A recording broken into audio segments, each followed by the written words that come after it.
Topping today's news, police charge a second man in connection with the country's 85th homicide on September 2nd. National Youth Month begins, and we highlight all of the great things our young people are doing. And some people have tested positive for HIV/AIDS, not taking it seriously.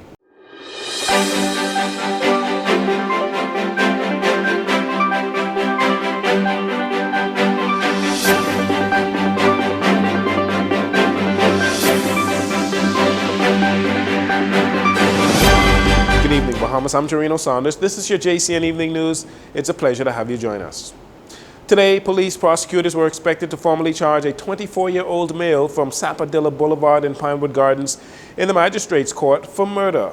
This in connection with the fatal shooting death that resulted in the death of 34-year-old Valentino Bow on Monday, September 2nd in the area of Sugar Kid Bow on Soldier Road and Windsor Place Road. On Monday, September 9th, 25-year-old Dontre Cooper was charged with the same murder, in addition to 2 counts of attempted murder, as 2 other men, both 35 years old, were also shot when this incident took place, when 2 gunmen emerged from behind a wall and opened fire on the group of men who were drinking outside the bar. Bow's death was the 85th homicide for the year.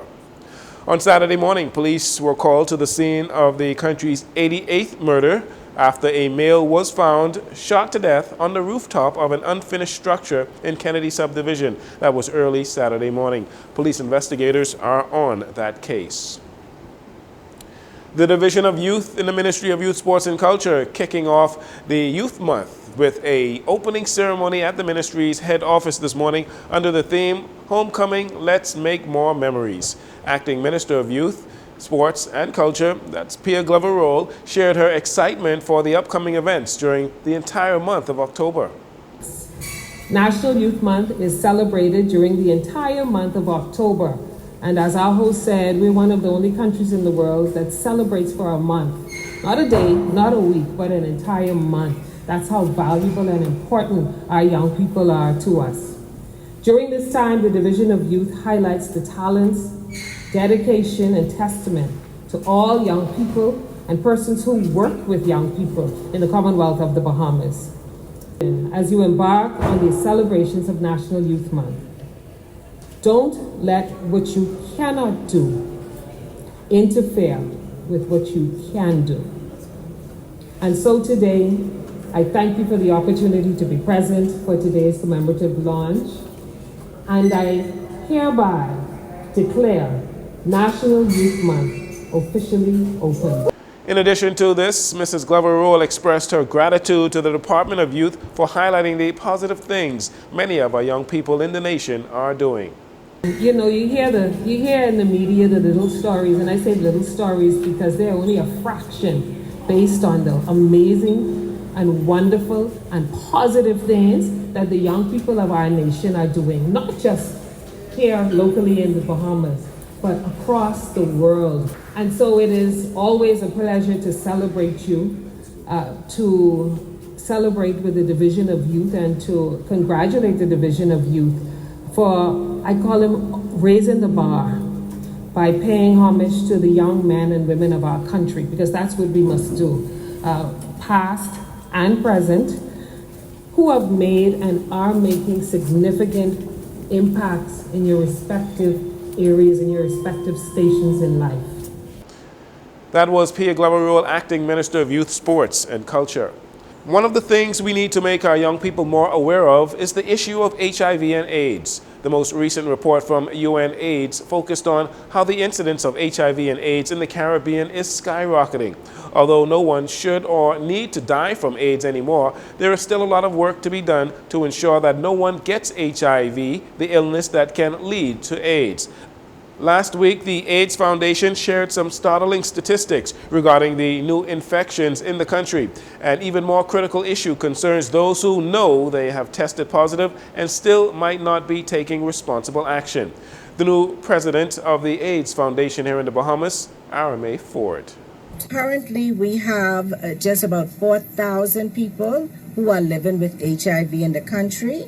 About 93% of those people know their status. Of those, 93% of people who know that they are HIV infected, only 82% of those people are actually on treatment. So some people are tested, they know that they're positive, but they choose not to take medication.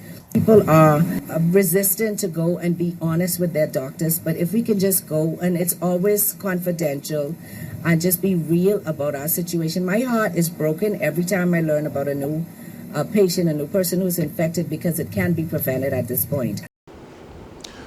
Ms. Ford says although anyone who engages in sexual intercourse can contract the disease, there are those who are at a higher risk because of lifestyle or circumstances within relationships. I'm talking about commercial sex workers. I'm talking about MSMs, men who have sex with men.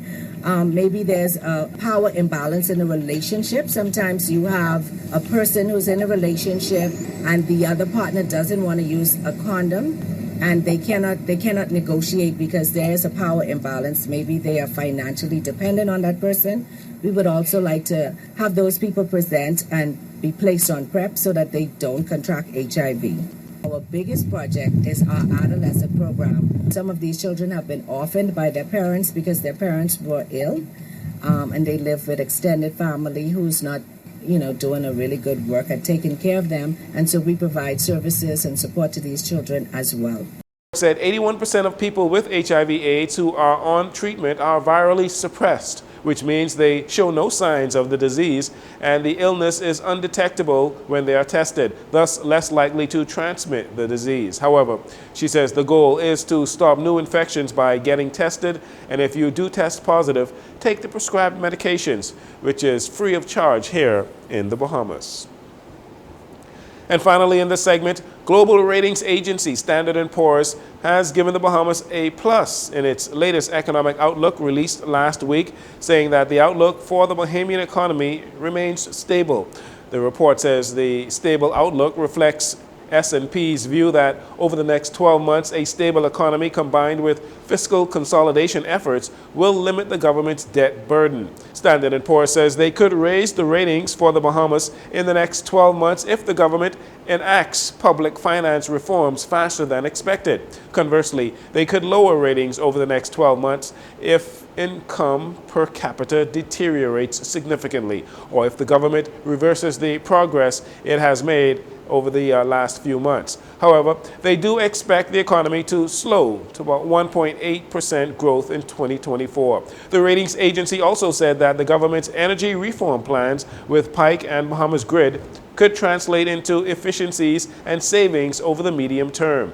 However, Free National Movement Shadow Minister for Finance, Kwesi Thompson, has raised concerns and has referred to the report as presenting a somewhat bleak story of the economic trajectory of the Bahamas. While Minister for Economics Michael Halkitis has expressed wonderment at Thompson's position, asking whether they are reading the same report. You're listening to JCN News. We'll take a break here. We'll be right back after these commercials.